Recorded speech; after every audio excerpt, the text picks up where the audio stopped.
Halo, selamat datang di channel Ruang Taktik. Di video kali ini kita akan analisis laga UCL yang mempertemukan raksasa Jerman Bayern Munchen versus Barcelona. Liga-liga top dunia mulai panas. Bagi teman-teman yang bingung cari aplikasi yang cover semua liga mulai dari IPL, La Liga, Serie A, Bundesliga, dan lain-lainnya, kenalin aplikasi OneFootball. Semua berita, klasemen, skor, bahkan highlight ada di sini. Nggak perlu ubek-ubek banyak aplikasi lagi. Cukup satu saja yang gratis dan legal, OneFootball. Barca kembali tersungkur menghadapi Munchen yang berhasil meraih kemenangan dengan 2 gol tanpa balas.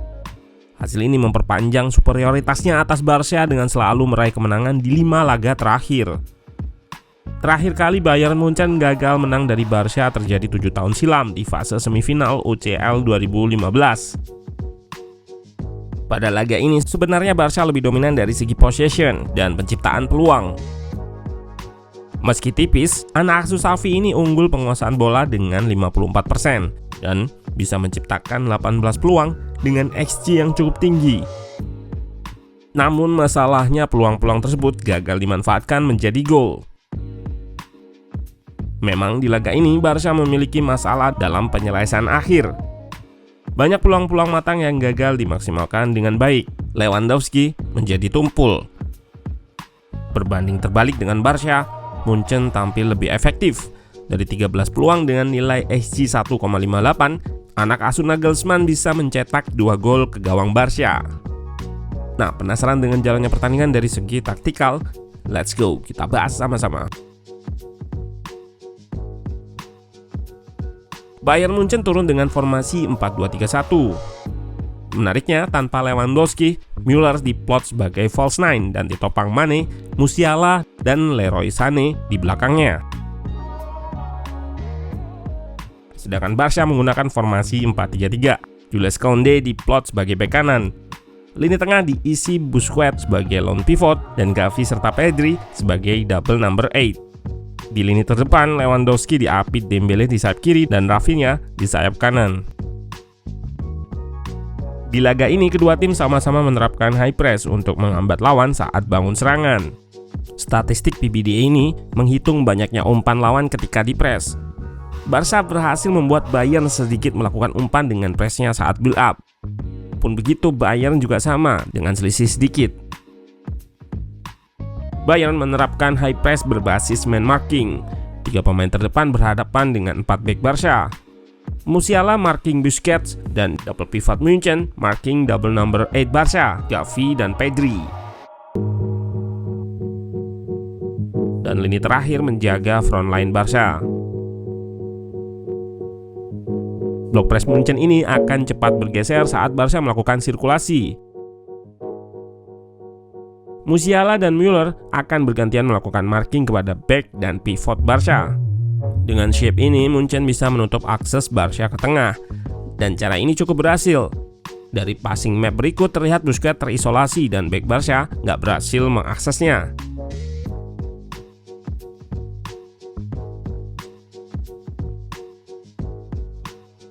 Tim asal Katalan ini pun beberapa kali terpaksa harus melepaskan bola direct ke depan untuk bypass pressing Munchen. Nah, respon Barca saat build up, 4 bek Barca sebenarnya menang jumlah di lini belakang karena Munchen menggunakan 3 pressure. Terlebih Ter Stegen aktif berperan dalam fase ini. Idenya dalam memancing ke sisi kiri, lalu diubah ke Koundé yang menjadi free man di area sayap kanan untuk dijadikan outlet progresi guna keluar dari press Munchen. Koundé nggak terkawal karena fullback Munchen nggak bisa step up untuk press karena diikat oleh winger Barca. Dan saat Koundé berhasil menguasai bola akan terjadi situasi 2 versus 1 dengan Davies. Dalam penerapan high pressnya, Barca lebih banyak menempatkan pemain di depan. Namun idenya sama, menutup akses progresi ke tengah. 6 pemain Barca dikerahkan untuk melakukan man marking kepada 4 back dan 2 pivot Munchen yang berperan untuk melakukan progresi dari lini pertama build up Munchen. Gavi bersama Lewandowski berperan sebagai pressure terdepan. Rafinha dan Dembele marking fullback Munchen dan Busquets ikut naik untuk marking Sabitzer. Awalnya pressing Barca ini juga menyulitkan Munchen dan memaksanya sering lepaskan bola direct ke depan. Namun jika diperhatikan lebih detail, shape pressing Barca ini meninggalkan ruang yang lebar di antar lini, tengah, dan belakang karena Busquets yang naik. Dan hal ini yang dimanfaatkan oleh Munchen untuk keluar dari pressing Barca. Bayern Munchen menerapkan skema invite press yang dikombinasikan dengan umpan cepat 1-2 sentuhan untuk eliminasi high press Barca. Penerapan skema ini dilakukan dengan positioning dan akurasi yang tepat. Skema tersebut cukup efektif untuk eliminasi press Barca dan langsung mengakses ruang lebar di antar lini Barca.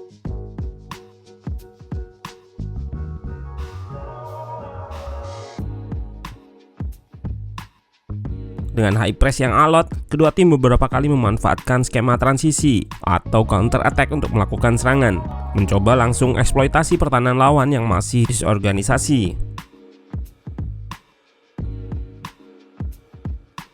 Hal ini juga yang membuat Goretzka masuk. Second ball jadi krusial sementara Sabitzer di babak pertama kurang energik memenangkan perebutan bola dan 3 kali kehilangan bola. Berbeda dari laga-laga sebelumnya di Liga Spanyol, Barca yang sangat mengandalkan lini sayap terutama sayap kanan saat menyerang, pada laga ini nggak bisa melakukan hal serupa. Kali ini serangan Barca cukup rata di semua sektor. Hal ini juga dikarenakan fullback kiri Munchen cukup efektif dalam menahan eksplosivitas Rafinha di sayap kanan Barca. Malahan Davies yang beberapa kali berikan kontribusi dalam serangan Munchen lewat agresivitasnya. Munchen berhasil pecahkan keunggulan di awal babak kedua, manfaatkan situasi corner kick. Pergerakan Goretzka sebagai dummy yang berlari ke tiang dekat mampu menarik 3 pemain Barca.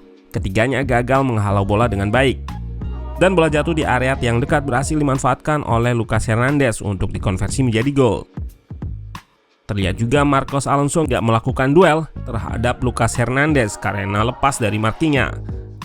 Dan Ter Stegen nggak bisa menghalau karena bola sudah dalam posisi yang rendah. Umpan yang apik dari Joshua Kimmich. Pada laga ini, Bayern mendominasi serangan melalui area sayap kanan. Masuknya Mazraoui yang menggantikan Benjamin Pavard di pertengahan babak pertama mampu memberikan kontribusi yang baik dalam fase attacking.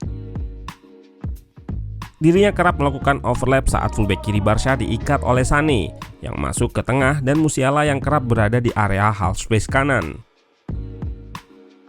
Selain dengan Mazraoui, link up yang dilakukan Sané dan Musiala di area tersebut cukup merepotkan pertahanan Barca dan beberapa kali menghasilkan peluang bagi Munchen.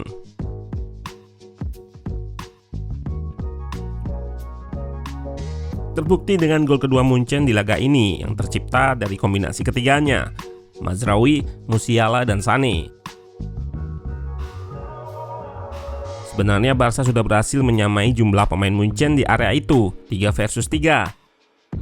Namun ketiga pemain Barca terlalu fokus dengan bola dan Jamal Musiala bisa bebas di belakang 3 pemain Barca tersebut. Sané dan Musiala langsung mengekspos ruang di depan backline Barca yang terbuka. Terlihat Busquets keluar jauh dari posisinya dan Koundé gak bisa merapat menutup ruang ke tengah saat Araujo tertarik oleh pergerakan Müller. Karena juga ada Sadio Mane di sisi jauh yang bisa menjadi opsi umpan jika Koundé merapat ke tengah.